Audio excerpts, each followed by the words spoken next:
자, 오늘 여러분하고 나누려고 하는 설교의 주제는 돈입니다. 돈. 네. 요즘에 뭐 돈 때문에 돈다 뭐 이런 얘기를 많이 하는데요. 저희가 살고 있는 이 시대에 그 어느 때보다도 돈의 위력을 실감합니다. 돈의 위력. 자크 엘룰이라고 하는 분이 있는데요. 프랑스 철학자이고 신학자입니다. 돈의 힘 앞에 국가, 법, 예술, 그리고 교회가 차례로 무릎을 꿇었다 이런 말을 한 적이 있는데 이 말에 부인하기가 어렵습니다. 최근 동남아 전체를, 우리 동남아시아 전체를 발칵 뒤집어 놓은 사진 하나를 소개하겠습니다. 자, 이 사진은 라오스에 있는 한 미용 클리닉의 광고 사진인데요.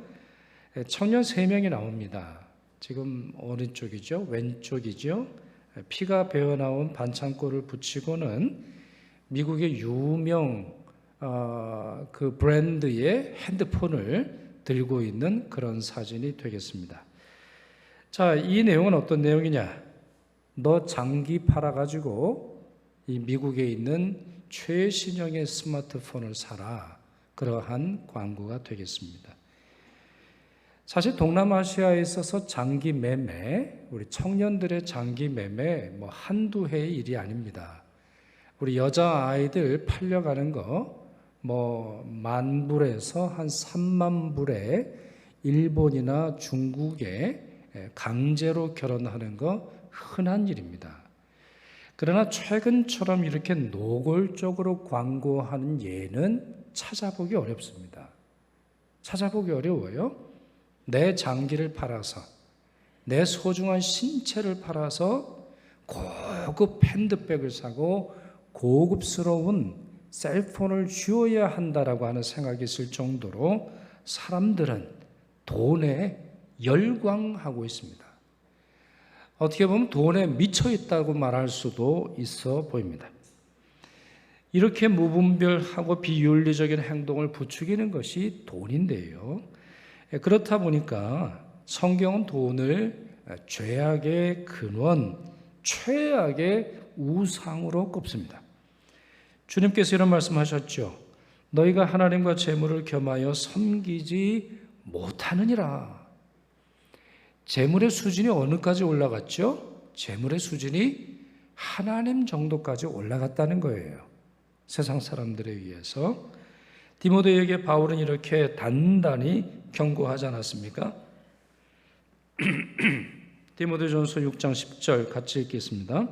돈을 사랑함이 일만 악의 뿌리가 되나니 이것을 탐내는 자들은 미혹을 받아 믿음에서 떠나 많은 근심으로써 자기를 찔렀도다. 일만 악의 뿌리랍니다. 그리고 잠언 23장에도 이런 말씀이 있습니다. 이 말씀도 같이 읽습니다. 부자 되기에 애쓰지 말고 내 사사로운 지혜를 버릴지어다. 내가 어찌 허무한 것에 주목하겠느냐? 정령히 재물은 스스로 날개를 내어 하늘을 나는 독수리처럼 날아가리라 그랬어요. 참 돈 날아가는 건 쉽습니다. 우리가 한 푼, 두 푼, 콩나물 값도 아껴가면서 두부 한 모도 아껴가면서 돈을 절약해 보지만 돈 날아갈 때 보면 순식간에 뭐 수백만 원, 수천만 원 날아가는 것들을 볼 수가 있죠. 자, 그러나 돈의 위력이 이렇게 세기 때문에 일만 악의 뿌리가 되고 또 하나님과 겸하여 섬길 정도로 많은 사람들에게 우상이 되어 있는 것이 돈이지만 성경은 또 다른 차원의 돈의 사용을 가르쳐 줍니다. 즉 우리가 하나님을 위해서 사용할 수 있다는 것인데요. 성경에 셀 수 없을 정도로 그 많은 예가 나오는데 한 가지 경우를 좀 보시죠. 디모데전서 6장 17절, 18절 바울이 디모데에게 당부하는, 더 정확하게 말씀드리면 디모데가 목회하고 있는 에베소에 있는 부자들에게 이와 같이 경고하라라고 하는 그런 메시지가 되겠는데 같이 읽겠습니다. 오직 우리에게 모든 것을 후히 주사 누리게 하시는 하나님께 두며 선을 행하고 선한 사업을 많이 하고 나누어 주기를 좋아하며 너그러운 자가 되게 하라. 이렇게 부자들에게 당부하라 설명하고 있습니다. 무슨 말씀이에요? 돈과 재물이 악하기만 한 것이 아니라는 거죠. 돈 많이 벌면 나쁜 짓 하는 거고 부자면 악한 사람이라는 게 아니라는 겁니다. 이웃을 위해 선을 베푸는 도구, 하나님을 향한 신앙의 도구가 될 수 있음을 우리에게 설명해 주고 있는 것이죠. 자, 그렇다면 우리 그리스도인들은 어떻게 돈을 사용하는 게 좋을까요? 달리 말해서 어떻게 해야 돈을 낭비하지 않고 하나님의 뜻과 하나님의 섭리에 따라서 사용할 수 있을까요? 세 가지를 말씀드립니다. 첫째, 이 세상의 모든 부와 돈이 하나님의 것이라는 사실을 인정해야 합니다. 그리고 하나님께서 부도 주시고 가난도 주신다라고 하는 사실을 우리가 이해해야 합니다. 학개서 2장 보시면 이런 말씀이 있습니다. 은도 내 것이요 금도 내 것이라 만군의 여호와의 말이니라. 세상의 모든 것이 하나님의 소유라는 거예요. 사무엘의 어머니 한나가 기도한 내용을 읽어보지요. 사무엘상 2장 7절에서 8절인데 제가 읽겠습니다. 여호와는 가난하게도 하시고 부하게도 하시며 낮추기도 하시고 어떻게 해요? 높이기도 하시는 거예요. 다시 말씀드릴게요. 하나님은 부하게만 높은 곳으로만 이끄시는 것이 아니라 때로는 낮추기도 하시고 때로는 가난하게도 하세요. 부와 가난이 전적으로 하나님께 있다는 말이죠. 가난한 자를 진토에서 일으키시며 빈곤한 자를 거름더미에서 올리사 귀족들과 함께 앉게 하시며 땅의 기둥들은 여호와의 것이라. 다시 보세요. 땅의 기둥들은, 교회의 기둥들은, 성도의 기둥들은 이렇게 되어 있지 않아요. 모든 땅의 기둥들은 여호와의 것이라. 여호와께서 세계를 그것들 위에 세우셨도다. 이렇게 선언하고 있습니다. 굉장하죠? 우리 사무엘의 어머니 한나는 평신도로 보이는데 만물의 원리를 터득하고 있어요. 하나님께서 높이시기도 하고 낮추시기도 하고 부하게도 하시고 가난하게도 하시는 거예요. 그러니 부할 때도 하나님의 뜻이 있는 거고 가난할 때도 하나님의 섭리와 하나님의 뜻이 있다라고 하는 사실을 이해할 수 있는 것이죠. 그렇습니다. 세상 기준으로 보면 돈이 노동의 대가나 투자한 자본의 결과로 기회의 결과물 같아 보입니다. 그러나 실상 그것은 하나님의 선물이라고 하는 사실을 알아야 합니다. 우리 모두는 청지기로서 하나님께서 주신 돈을 가지고 있는 것이지 내게 아닙니다. 그러니 우리는 어떻게 해야 되겠어요? 돈으로 자랑하지 말아야 돼요. 돈 없다고 주눅들지 말아야 되는 거예요. 하나님께서 하시는 일이니 가난해도 당당할 수 있어야 하고 돈이 있어도 자랑해서는 안 되는 거예요. 고린도 교회 교인들 중에 재력가들이 있었던 것으로 보이는데요. 그들을 바울이 다음 말로 꾸짖습니다. 고린도전서 4장 7절입니다. 누가 너를 남달리 구별하였느냐? 부자들에게 하는 말이에요. 너 혼자 특권을 가지고 있느냐? 너는 뭔데 남하고 다른 것처럼 구별된 것처럼 주장을 하느냐? 내게 있는 것 중에 받지 아니한 것이 무엇이냐?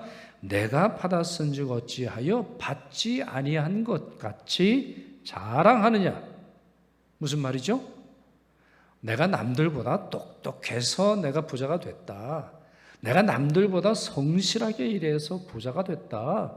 내가 기회를 잘 타가지고 아주 그냥 횡재를 해서 부자가 됐다. 이렇게 말하지 말라는 거죠. 전적으로 모든 부는 하나님께 있음을 기억해야 하는 것입니다.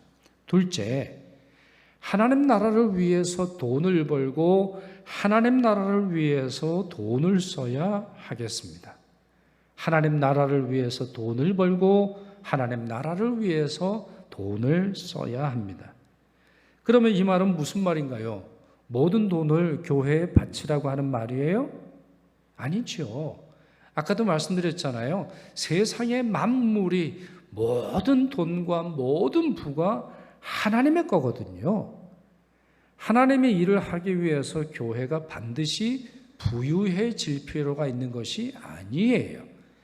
하나님께서 역사하신다면 교회가 가지고 있는 돈을 사용하실 거고, 하나님이 역사하신다면 교회 밖에 돈을 사용하실 겁니다. 돈 때문에 하나님의 사명이 막히는 길은 있지 않아요.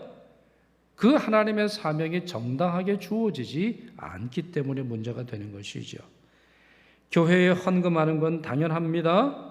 여러분에게 하나님 맡기신 돈으로 주식이나 부동산에 투자를 하던, 여행을 가시던, 밥을 사 드시던 하나님 나라와 하나님의 뜻을 위해 사용해야 한다는 거예요. 한 끼 식사를 정할 때, 한 끼 외식 식사 메뉴를 정할 때, 여행을 가실 때, 여행에 쇼핑을 하실 때 어떤 차를 타고 갈지 뭘 할지 여러분들이 생각하셔야 된다는 거예요. 하나님의 영광을 위해서 내가 이 일을 하고 있냐는 거예요. 이번 여름 휴가에 하나님의 영광이 있느냐에, 내가 이런 쇼핑에서 이 물건을 살 때 하나님이 영광을 받으실지 아니면 마귀가 영광을 받을지 생각하라는 것이죠. 이 점에 있어서 다윗이 하나님께 고백했던 말을 우리가 상기할 필요가 있습니다. 역대상 29장 16절인데요. 우리 하나님 여호와여, 우리가 주의 거룩한 이름을 위하여 성전을 건축하려고, 그 다음 내용이 아주 중요해요. 미리 저축한 이 모든 물건이, 그 다음이 더 중요합니다. 다 주의 손에서 왔사오니 다 주의 것이니이다. 이런 말을 합니다. 여러분, 여기에 중요한 단어가 저축이라고 하는 단어이고, 그 다음에 다 주의 것이니이다, 이 말입니다. 여러분, 흥미롭습니다. 모든 만물이 다 하나님의 것이고 모든 부가 하나님의 것이니 저축할 필요 없어 보이지 않습니까? 아니, 우리가 뭐하러 저축합니까? 우리가 기도하면 언제든지 하나님이 돈 주실 것처럼 여겨지는데, 그러나 다윗은 그렇지 않았다라고 하는 것이죠. 주님의 이름을 위하여 성전을 건축하려고 했고, 건축에 필요한 모든 돈과 물건이 주의 손에서 왔기 때문에 그 돈의 일부는 건축을 위해서, 하나님이 주신 사명을 위해서 쓰겠다고 결심했다라는 거예요. 자, 이 말씀은 돈과 관련된 아주 중요한 공식 하나를 알려줍니다. 하나님이 돈을 주셨다면 그 돈을 주신 사용처에 맞게 써야 한다는 것이죠. 더 나아가서 그 목적에 사용될 때 가장 값지게 쓰여진다라고 하는 것입니다. 여러분, 예를 들어 보면 우리가 가지고 있는 돈, 하나님께서 우리에게 주신 것 중에 11조를 떼야 하겠죠. 그 11조는 11조로 쓰여져야 값지게 쓰여지는 겁니다. 하나님께서 때로는 우리의 미래를 위해서 저축하고 미래를 위해서 준비하도록 주신 게 있으면 그건 오늘 써버리면 안 되는 것이죠. 하나님께서 그 돈을 주실 때는 총 액수가 중요한 것이 아니라 그 돈에 해당되는 목적과 그 돈에 해당되는 사용처가 있음을 이해할 수 있어야 하는 것입니다. 그러니 여러분이 돈을 가지고 계시면 어떻게 사용하는 것이 하나님의 뜻, 하나님의 나라를 위해서 사용하는 거예요? 이 돈을 어떻게 써야 할지, 이 돈의 목적은 무엇일지, 이 돈을 오늘 써야 할지, 나의 일을 위해서, 미래를 위해서 저축할지, 이 돈을 내 당대에 다 쓰고 죽을 건지, 아니면 다윗이 했던 것처럼 솔로몬 자기의 아들에게, 사실 여러분 솔로몬은 다윗보다 훨씬 부강했어요. 훨씬 부자였습니다. 솔로몬의 시대는 은을 아까워하지 않았다고 되어 있어요. 돈이 너무너무 많아서 은을 귀하게 여기지 않을 정도로 부유했지만, 그러나 부모는 그 아들을 위해서 성전을 지으라고 돈을 남겨놓는 모습을 볼 수 있어요. 그렇습니다. 하나님 나라를 위해서 쓴다라고 하는 건 무턱대고 기도하고 마음대로 쓰는 게 아니에요. 하나님의 뜻이 무엇인지를 이해하고 이 돈이 하나님 앞에 어떤 뜻으로 쓰여야 하는지 이해할 수 있어야 한다는 것이죠. 셋째, 공동의 선을 위해서, 그 중에서도 가난한 사람들을 구제해야 하는데 돈을 사용해야 합니다. 솔로몬이 전도서 11장에서 이렇게 조언했지요. 오늘 설교 본문 아닙니까? 너는 내 떡을 물 위에 던지라, 여러 날 후에 도로 찾으리라, 이런 말을 했어요. 여러분 실제로 한번 생각을 해보세요. 여러분의 떡을 물에 던지면은 여러 날 후에 되찾을 수 있습니까? 되찾을 수 있어요? 잘 모르시면 오늘 한번 해보세요. 여기 불광천 한번 가셔가지고 거기에 떡 던지면 누가 욕할 테니까 그냥 과사부스러기 한번 던져보세요. 여러 날 후에 되찾을 수 있어요? 없어요. 흘러가던 물고기 밥이 되는 거예요. 이 돈은, 어떤 돈은 쓸 뿐 나한테 돌아오지 않은 것처럼 여겨지는 돈이 있어요. 아까워요. 야, 이건 낭비하는 것처럼 보여요. 이거는 투자로서 전혀 이건 합당한 일이 아닌 것처럼 보여요. 그럼에도 불구하고 뭐라고 되어 있어요? 말씀에 여러 날 후에 도로 찾으리라. 무슨 말이에요? 가난한 자를 도우라는 거예요.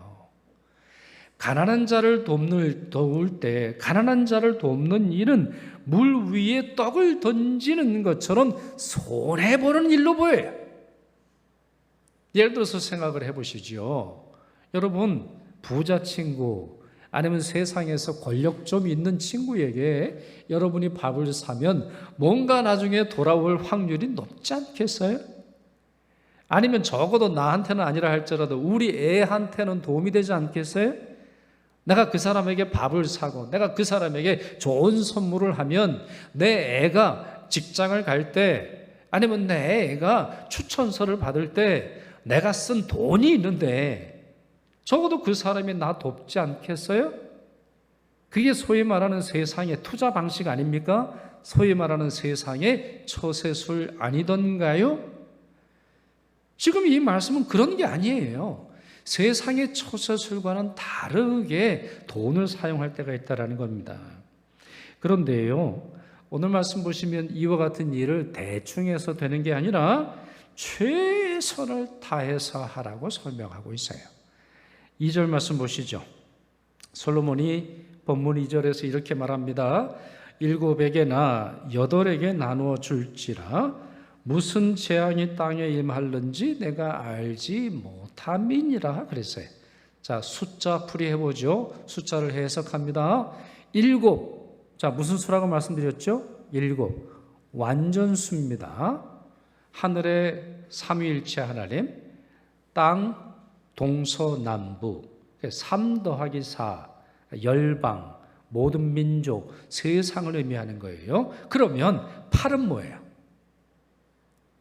8은 뭐죠? 중국 사람들이 좋아하는 88, 돈 많이 들어오는, 그렇게 해석을 하던데 8은 뭐예요? 완전보다 하나 더 하는 거예요. 달리 말해 볼까요? 최선보다 한 번 더 하는 거예요. 달리 표현해 볼까요? 더 이상 못할 것 같은데 그래도 한 번 더 하는 거예요.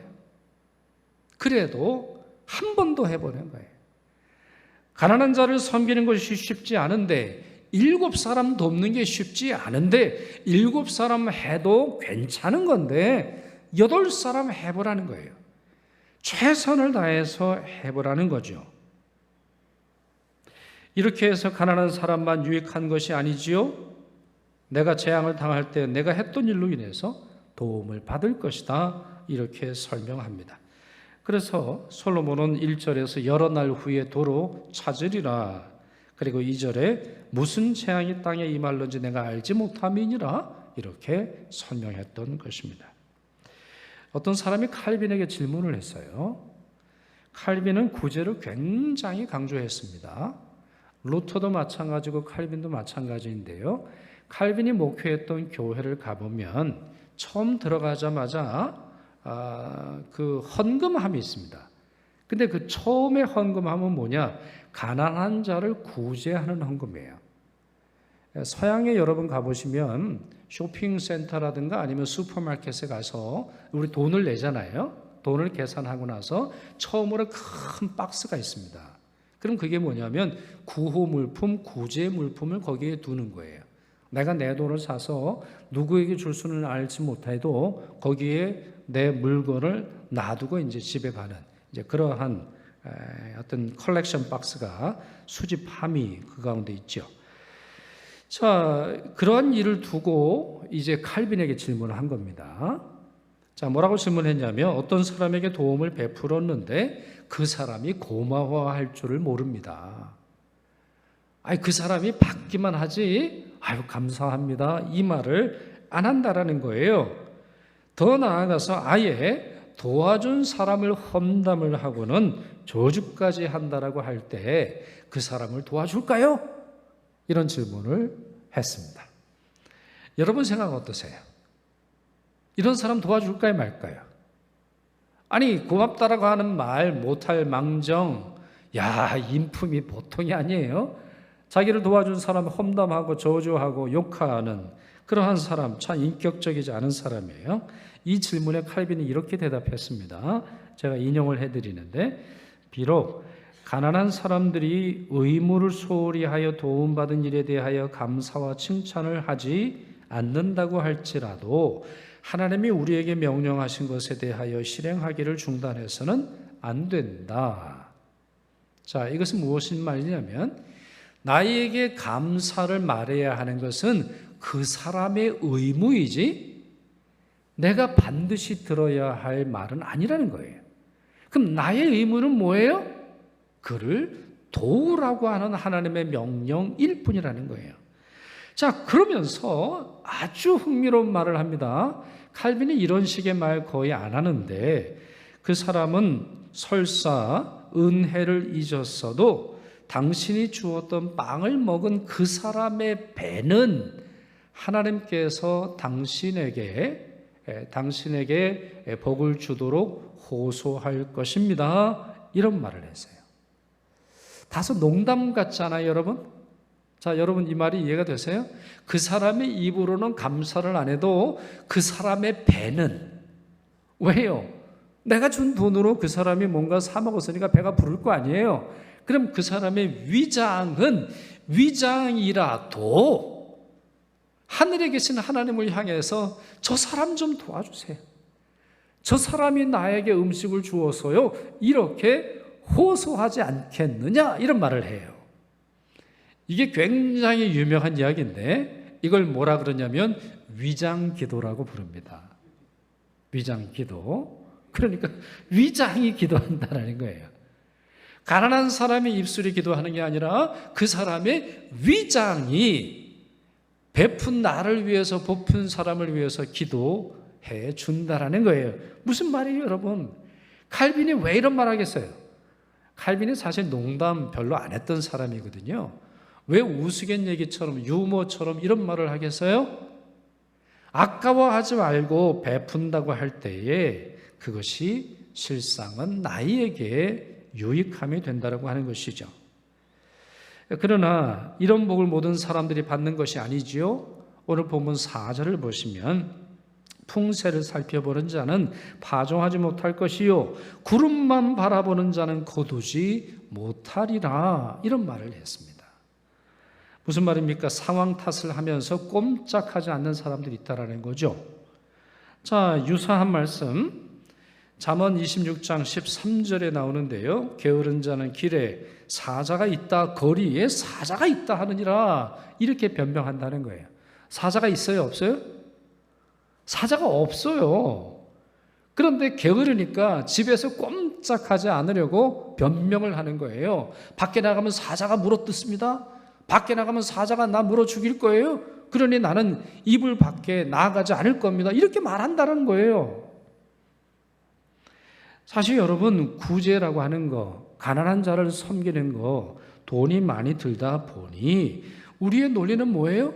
경제 상황이 좋아지면, 우리가 먼저 형편 좋아지고 난 다음에 우리부터 챙기고 나서 형편 좋아지면 선교하고, 형편 좋아지면 가난한 자 구제하고, 형편 우리가 좋아지면 구화와 과부와 지역을 돌보자, 이런 말들을 우리가 많이 하는데 그런 행동이 아니거나 무슨 그런 행동이라고 하는 것이죠. 근데 여러분, 참 우리는 딱해요.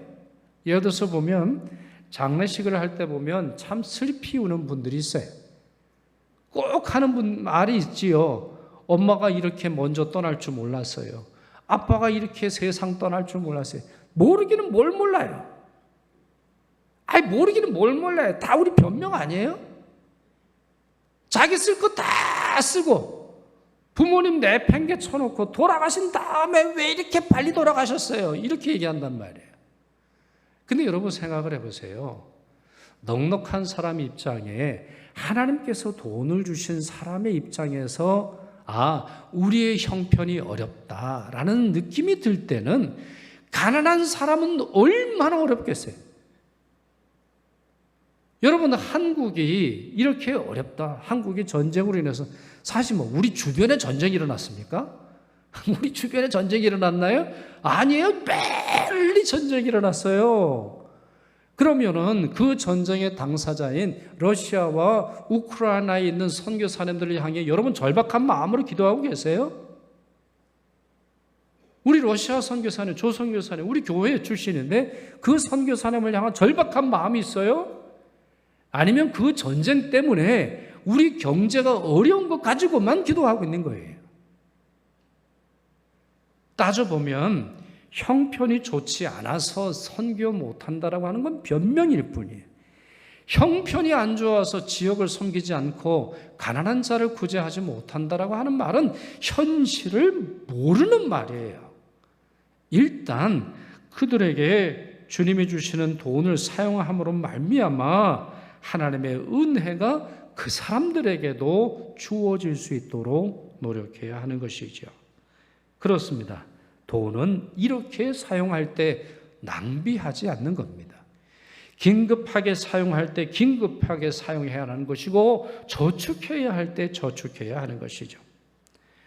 존 웨슬리 감리교를 시작한 분 아닙니까? 이분은 경제적 청지기의 삶을 바로 살지 않는다면 완전한 성화를 이룰 수 없을 뿐만 아니라 하나님 나라에 들어갈 수 없다, 이렇게 가르쳤는데요. 자, 이분이 가난한 이웃에게 나누어 주며 살라 자주 가르치면서 돈과 관련있는 3대 원리를 가르쳤습니다. 그래, 감리교 교인들은 이 부분에 있어서 아주 철저하게 교육을 받지요. 자, 그 말이 이래요. 할 수 있는 대로 열심히 벌어라. 할 수 있는 대로 열심히 저축하라.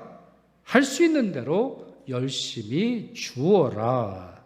이렇게 되어 있습니다. 그의 말에 전적으로 동의합니다. 우리는 돈을 버는 것으로부터 쓰는 것에 이르기까지 특히 가난한 이웃을 구제하는데 최선을 다해야 합니다. 오늘이 맥주 감사 주일입니다. 한 해의 절반을 돌아보며 감사하는 날이고, 앞으로 오는 날 하나님께 의지하는 그러한 날이죠. 잠언 3장 9절 말씀 여러분이 기억하시면 좋겠습니다. 내 재물과 내 소산물에 처음 익은 열매로 여호와를 공경하라 그랬어요. 우리의 재물, 우리의 삶의 열매로 여호와를 경배하고, 여호와를 경배하고 공경하고 여호와를 찬양해야 한다라는 것입니다. 이것이 합당한 까닭은 어디 있습니까? 우리는 왜 첫 번째 소산물로 여호와를 공경해야 합니까? 내가 가지고 있는 모든 것이, 내가 사용하는 모든 것이 하나님께서 주신 선물이기 때문이지요. 그리고 그렇게 함으로 말미암아 내가 가진 재물로 하나님을 공경함으로 말미암아 우리가 또 다른 하나님의 복을 기대할 수 있기 때문입니다. 그러니 사랑하는 여러분, 여러분의 재물을 구별하여 하나님께 헌금으로 드리시고 그분의 이름을 영화롭게 하시길 바랍니다. 그리고 여러분의 재물을 사람들과 나누어 삶에서 하나님의 은혜를 증거하시기를 바랍니다. 그리고 그 돈으로 여러분을 위해 사용하실 때도 하나님의 영광을 위해 사용하시기를 바랍니다. 오늘 본문 1절은 이렇게 말합니다. 내 떡을 물 위에 던져라. 여러 날 후에 도로 찾으리라. 이와 같은 말씀에 산 증인 되시기를 축원합니다. 기도하겠습니다. 만유의 주제이신 하나님, 저희가 사용하고 소유하는 모든 것들이 하나님께 받은 것임을 알게 하시니 감사드립니다. 또한 소유에 담겨진 하나님의 선하고 자비로운 뜻을 알게 하심에도 감사드립니다. 이제 하나님 말씀에 순종하고자 결심하오니 직장에서는 근면하고 성실하게 하옵시며 삶에서는 절제하고 절약하게 하옵시고 예배 중에는 정직하게 헌금하게 하옵시며 이웃들에게는 우리의 것을 나누어 주님의 사랑 증거하도록 도와주옵소서. 우리 주 예수 그리스도의 이름으로 기도드리옵나이다. 아멘.